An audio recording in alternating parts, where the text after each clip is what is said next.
14 মে দখলদার ইসরায়েল, ফিলিস্তিন, Iran, Hezbollah যুদ্ধ চলছে। জানিয়ে দিব আমাদের হাতে থাকা সর্বশেষ গুরুত্বপূর্ণ আপডেট আন্তর্জাতিক সংবাদ। চোখে মুখে আবারও অন্ধকার দেখছে দখলদার ইসরায়েল। এবার গাজায় ফিলিস্তিনি যোদ্ধাদের হামলায় 6 জন ইসরায়েলি সেনা আহত। আরও জানিয়ে দেব, ইসরায়েলি আগ্রাসনের সহযোগিতায় ইতালির প্রধানমন্ত্রীর বিরুদ্ধে আইসিসিতে মামলা। এদিকে ইসরায়েলি কারাগারে কি হয়েছিল জানালেন গ্রেটা থুনবার্গ। সর্বশেষ জানিয়ে দেব, গাজায় আগ্রাসন বন্ধে ল্যাতিন আমেরিকার বিভিন্ন দেশে বিক্ষোভ। শুনছিলেন সংবাদ শিরোনাম, এবার বিস্তারিত। গাজায় ফিলিস্তিনি যোদ্ধাদের হামলা, 6 জন ইসরায়েলি সেনা আহত।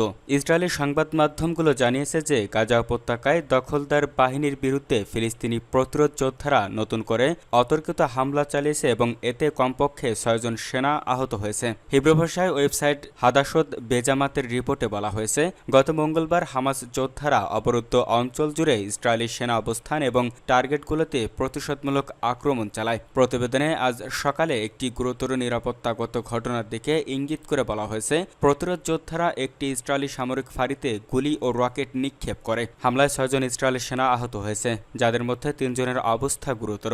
অভিযানের পর হতাহতদের সরিয়ে নেওয়ার জন্য ইসরায়েলি সামরিক হেলিকপ্টারগুলোকে এলাকার উপর দিয়ে উড়তে দেখা গেছে। এদিকে গাজার হাসপাতাল সূত্র জানিয়েছে যে আজ ভোর থেকে গাজা জুড়ে ইসরায়েলি গুলিবর্ষণ কমপক্ষে 8 ফিলিস্তিনি শহীদ হয়েছে। ইহুদিবাদী ইসরায়েলের মার্কিন যুক্তরাষ্ট্রের সহায়তায় 7 অক্টোবর 2023 সাল থেকে গাজা উপত্যকায় বাসিন্দাদের বিরুদ্ধে এক ধ্বংসাত্মক যুদ্ধ শুরু করেছে, যার ফলে ব্যাপক ধ্বংসযজ্ঞ এবং মারাত্মক দুর্ভিক্ষের পাশাপাশি প্রায় 1 লাখ ফিলিস্তিনি শহীদ ও নিখোঁজ হয়েছে, যাদের বেশিরভাগই নারী ও শিশু। এছাড়াও আহত ও পঙ্গু হয়েছে 1 লাখেরও বেশি ফিলিস্তিনি। আন্তর্জাতিক সম্প্রদায়কে অমান্য করে ও জাতিসংঘ নিরাপত্তা পরিষদের যুদ্ধ বন্ধের আহ্বান জানানোর প্রস্তাব এবং গণহত্যা প্রতিরোধ ও গাজা উপত্যকার বিপর্যয়কর মানবিক পরিস্থিতি উন্নতির জন্য ব্যবস্থা গ্রহণের জন্য আন্তর্জাতিক বিচার আদালতের আদেশ উপেক্ষা করে তেল আবিব গাজার বাসিন্দাদের বিরুদ্ধে গণহত্যামূলক অপরাধ চালিয়ে যাচ্ছে।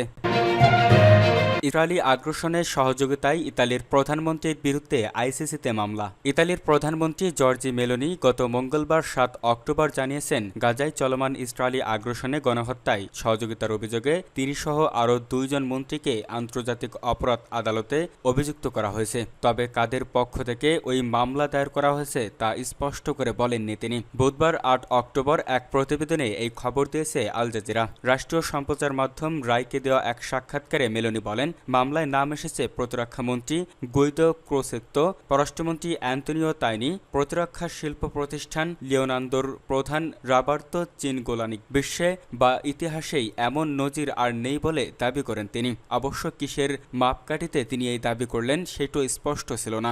গত এক সপ্তাহ ধরে ইতালির বিভিন্ন শহরে গাজায় হত্যাযজ্ঞের বিরুদ্ধে ব্যাপক বিক্ষোভ চলছে, যেখানে লক্ষাধিক মানুষ অংশ নিচ্ছেন। অনেকে সরাসরি মেলোনির প্রতিও ক্ষোভ ঝাড়ছেন। ইতালির ক্ষমতাসীন ডানপন্থী সরকার দীর্ঘদিন ধরে ইসরায়েলের ঘনিষ্ঠ মিত্র হিসেবে পরিচিত হলেও সাম্প্রতিক সময়ে তারা গাজায় ইসরায়েলি হামলা ঘিরে অতিরিক্ত বল প্রয়োগের সমালোচনা করেছে। তবু ইতালি এখন ইসরায়েলের সঙ্গে কূটনৈতিক বা বাণিজ্যিক সম্পর্ক ছিন্ন করেনি কিংবা ফিলিস্তিন রাষ্ট্রকে স্বীকৃতি দেয়নি। ইসরায়েলের অভিযান শুরু হয় 2023 সালের 7 অক্টোবর, যখন হামাসের সশস্ত্র সদস্যরা দক্ষিণ ইসরায়েলের হামলা চালিয়ে প্রায় 1200 জনকে হত্যা এবং 251 জনকে বন্দী করে নিয়ে যায়। গাজার স্বাস্থ্য কর্মকর্তাদের তথ্য অনুযায়ী ইসরায়েলি পাল্টা আগ্রাসনে এ পর্যন্ত 67,000-এরও বেশি মানুষ নিহত হয়েছে। ইসরায়েল অবশ্য গণহত্যার অভিযোগ অস্বীকার করেছে। ইসরায়েলি আগ্রাসনকে ঘিরে ইতালি সরকারের বিরুদ্ধে মানুষের অভিযোগকে অযৌক্তিক ও বিস্ময়কর উল্লেখ করে মেলোনি। তিনি বলেন, ইতালি 7 অক্টোবরের পর থেকে ইসরায়েলে কোনো নতুন অস্ত্রের সরবরাহ অনুমোদন করেনি। প্রতিরক্ষা প্রতিষ্ঠান নিউল্যান্ডোর এক মুখপাত্র জানিয়েছেন, সংস্থার প্রধান চিনগোলানি ইতিমধ্যেই এই অভিযোগকে গুরুতর ষড়যন্ত্র বলে প্রত্যাখ্যান করেছেন।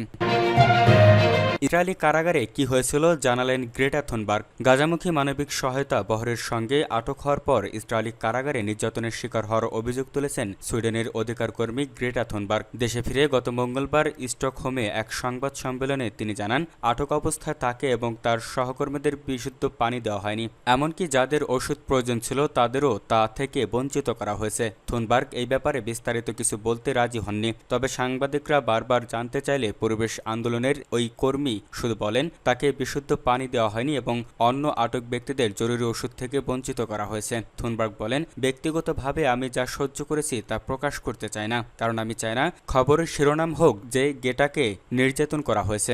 আসল গল্প সেটি নয়। থুনবার্গের মতে তাদের সঙ্গে যা ঘটেছে তা গাজায় মানুষের প্রতিদিনের অভিজ্ঞতার তুলনায় কিছুই নয়। এই ব্যাপারে প্রতিক্রিয়া জানতে ইসরায়েলের পররাষ্ট্র মন্ত্রণালয়ের সঙ্গে যোগাযোগ করেছিলেন রয়টার্স, তবে তাৎক্ষণিক সাড়া পাওয়া যায়নি। তারা বারবার দাবি করেছে আটক ব্যক্তিদের সঙ্গে কোনো ধরনের অসদাচরণ করা হয়নি। গত সপ্তাহে রয়টার্সকে ইসরায়েলের পররাষ্ট্র মন্ত্রণালয়ের মুখপাত্র বলেন, সব আটক ব্যক্তিকে পানি, খাবার ও শৌচাগার ব্যবহার করার সুযোগ দেওয়া হয়েছিল। তাদের আইনি পরামর্শ নেওয়ার অধিকার থেকে বঞ্চিত করা হয়নি এবং তাদের সব আইনি অধিকার পুরোপুরি রক্ষা করা হয়েছে। ইসরায়েলি সেনাদের অভিযানে গ্লোবাল সমুদ ফ্লোরিডা নামের নৌবহরের সঙ্গে থুনবার্গ সহ আরও 478 জনকে আটক করা হয়। নৌবহরটি গাজায় ত্রাণ সামগ্রী নিয়ে যাচ্ছিল এবং অবরুদ্ধ ওই অঞ্চলের মানবিক বিপর্যয়ের বিষয়ে বিশ্ববাসীর দৃষ্টি আকর্ষণ করতে চেয়েছিল। গত সোমবার থুনবার্গকে সুইডেনে ফেরত পাঠায় ইসরায়েল। গাজায় আগ্রাসন বন্ধে লাতিন আমেরিকার বিভিন্ন দেশে বিক্ষোভ। গাজামুখী ত্রাণবহরে হামলা এবং উপত্যকায় আগ্রাসনের প্রতিবাদে এবার উত্তাল লাতিন আমেরিকার বিভিন্ন দেশ। গত মঙ্গলবার 7 অক্টোবর এক প্রতিবেদনে এই তথ্য জানিয়েছে বার্তা সংস্থা রয়টার্স। এদিন ভেনেজুয়েলা, চিলি, ব্রাজিল, কলম্বিয়ার রাজধানী সহ প্রধান শহরে অনুষ্ঠিত হয় বিক্ষোভ প্রতিবাদ। এতে অংশ নেন লাখো লাখো মানুষ। এ সময় অবিলম্বে গাজায় ইসরায়েলি আগ্রাসন বন্ধের দাবি করা হয়। পাশাপাশি ত্রাণবাহী বহরে ইসরায়েলি নৌবাহিনীর বাধা এবং মানবাধিকার কর্মীদের আটকের ঘটনার কঠোর নিন্দা জানানো হয়। ইসরায়েল সন্ত্রাসের মতো আচরণ করছে বলেও জানান বিক্ষোভকারীরা। গাজায় ইসরায়েলি গণহত্যার জন্য যুক্তরাষ্ট্র সহ পশ্চিমা দেশগুলোর সমর্থন করে দায়ী করা হয়। 2023 সালের 7 অক্টোবর ফিলিস্তিনি সশস্ত্র গোষ্ঠী হামাসের নেতৃত্বে হামলার ঘটনাকে কেন্দ্র করে টানা 2 বছর গাজায় আগ্রাসন চালাচ্ছে ইসরায়েল। হামাসের ওই হামলায় 1200 জনেরও বেশি মানুষ নিহত হয় এবং আরও 251 জনকে জিম্মি করে গাজায় নিয়ে যাওয়া হয়েছিল। প্রতিক্রিয়ায় ইসরায়েলি হামলায় গাজার স্বাস্থ্য মন্ত্রণালয়ের হিসাব অনুযায়ী এখন পর্যন্ত 67,000-এরও বেশি মানুষ নিহত হয়েছে। উপত্যকাটিতে আহত হয়েছে 1,69,000-এরও বেশি মানুষ।